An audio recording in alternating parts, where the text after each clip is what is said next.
Final Fantasy Tactics is a genre-defining game. It is one of those games that every time you talk about a tactical RPG, it worms its way into the conversation. Having originally released almost 30 years ago, however, on the original PlayStation in the late 90s, there's a whole slew of people who don't even know what this game is, and that is a crime. And so with the release of the Ivalice Chronicles, aka the remastered edition, approaching, I'm here to give you my thoughts in the form of a review, thanks to Square Enix hooking me up with a review copy. Let's begin with a narrative. In a traditional sort of high fantasy setting, FF Tactics, or FFT as I'm going to call it from now on, takes place in the kingdom of Ivalice, currently being torn asunder by a civil war and all manner of political schemes. And though whilst the story initially seems rather overt in what sort of tale it's trying to tell, with knights and mercenaries trying to just earn a living amidst this chaos, quickly a set of layers begin to build in the narrative, with betrayal, people sort of backstabbing each other, and all kinds of nefarious deeds and sort of moral ambiguity. If there's one thing that FFT was praised for, it was the notion that it had this rather grown-up story for a Final Fantasy game. Not just in the narrative and the setting and the things that unfold, but also in the characters and in the writing too. But more on the writing later. That's a bit of a divisive point there. But we are put in the shoes of the main character, Ramzabeov, a nobleman turned squire, and the story centers around him and his friend Delita, also a squire, albeit somebody of common blood. And as is often the case with a lot of Final Fantasy games, after tragedy befalls the main group very early on, both of them set out to right wrongs in the world through different means.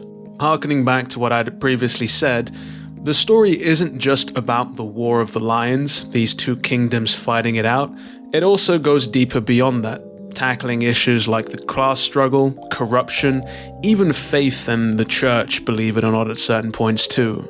And again, these constant tragedies, shifts, twists and turns build for a rather thought-evoking and interesting story, but as a result of the way the game is structured, with it being very text-heavy, some people might find all of this quite hard to follow and not really enjoyable. Others, on the other hand, might cherish the fact that they've got so much to get stuck into. And I think one of the good things about the Ivalice Chronicles edition of this game is the fact that everything is now voiced. For me, having the voices present makes the cutscenes all the more evocative. The voice cast here absolutely outdid themselves with how they managed to bring these characters and this text to life. At the same time though, because this follows more of like the War of the Lions, almost Shakespearean style writing and script, some people might find it almost overly antiquated. You could liken it to asking somebody who's never been to the UK to try and figure out how it is that UK people speak on a day-to-day basis. Basically, just the most overly done thing possible. But for me, that adds a lot of charm. The gameplay is where FFT starts to shine, the Shakespearean madness aside. At its core, as I mentioned in my preview, it's a grid-based, turn-based RPG, where the units you control will take turns moving across an isometric map, attacking enemies, casting spells, using skills and items, etc, etc. Nothing all too groundbreaking there, but where a lot of the game begins to shine and where you're going to be spending a lot of time, if I'm honest, because it's where I did, it's got to be the job system. Every character you control or recruit can effectively switch between jobs, from more generalized ones to the knight or the squire, down to more specialized role, like the ninja or the arithmetician. As expected with a job system, each of these individual jobs comes with their own specialized abilities, but all of these can be carried over when switching classes. And with roughly 20 different jobs, and you being able to carry I think up to like 50 different people at any given point, you're able to create a staggering amount of possibilities when it comes to builds. My personal favorite combination, and if I'm honest, it's one that kind of got me through a lot of the fights in this game, has to be the monk with dual wield. Punches just do a shit ton of damage, if I'm honest. Couple that with the samurai's reactive ability, where they're able to parry based on bravery, and yeah, you're basically nigh on unstoppable. Part of the fun here happens to be a lot of the quality of life features that the Ivalice Chronicles edition adds, with a whole revamped battle UI system alongside things like the reset move function, which allows you to kind of scope things out and then reset if you don't like it. It's the little things like that that remove friction and bring the game into more of a contemporary standard that makes the game just as enjoyable as it was way back when.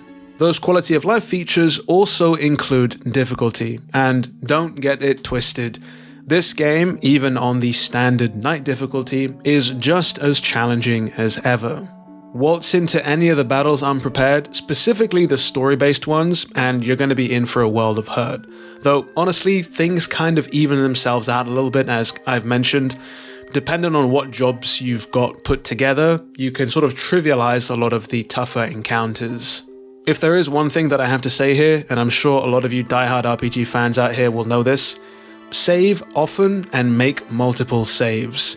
There's going to be plenty of times, just like the original game, I should say, where you're going to basically come up against a bit of a difficulty spike, and if you're not able to sort of go back and grind, then you're going to be put in a pretty precarious situation.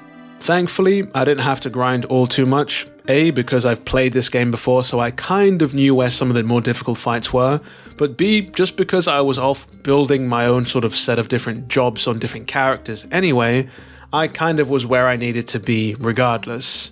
But again, that can be a bit of a double-edged sword. Some people who revel in the job system might like the fact that they have to go out there and build their characters, while others who are just trying to make it through the game just to see the story might see it as a little bit of a slog, even with some of the quality of life features like the fast forward, which kind of helps you skip through a lot of the monotony of the different fights. Speaking of more double-edged swords and things that people may or may not like, we kind of have to talk about the presentation here, right? Again, I'd said in my preview that the game with this new enhanced edition appears to be almost like a painting of some sorts. Not quite the HD 2D sort of goodness that we've seen in games like Octopath Traveler, but there's enough depth of field here and attention to detail where the game does still look quite fantastic. The character sprites, despite their simplicity, are quite expressive, and the different maps throughout the regions of Ivalice all are just different enough where things don't appear to be all too stale. Though if you are a purist, again, you do have the option of playing the Classic Edition, which doesn't have any of the quality of life features in the enhanced version, so be warned. To round things off here, FF Tactics was always a game that demanded a lot from the player, from patience and strategy in the combat to attention when it comes to the narrative, and it continues to do so here with the Ivalice Chronicles edition. I think Square have done a commendable job of sanding off some of the rough edges of the original, providing some quality of life features that bring it up to more of a contemporary standard, whilst not overdoing it and still keeping FF Tactics what it is at its core. Whether you're somebody who is a fan of the original or is coming to this for the first time, there is something for everyone here. Even for people who just simply want to explore the original game at its core without any of the brand new implementations. Honestly, if you like tactical RPGs and are someone who also likes a well put together story and you haven't played this game, then I 100% definitely recommend that you go out there and give it a try. And that pretty much brings me to the end of this review. Thank you for sticking around if you're still here. Still under the weather at the minute, which is why I might sound strange, but I have good old Final Fantasy Tactics to keep me company whilst I recover. If you enjoyed the video, do be sure to leave a like and let me know down in the comments below if you've played Final Fantasy Tactics and what your winning team combination is. With all that said and done, it has been me, Devil Never Cry. I'd like to thank all of you for watching, and as always, I'll see you all next video.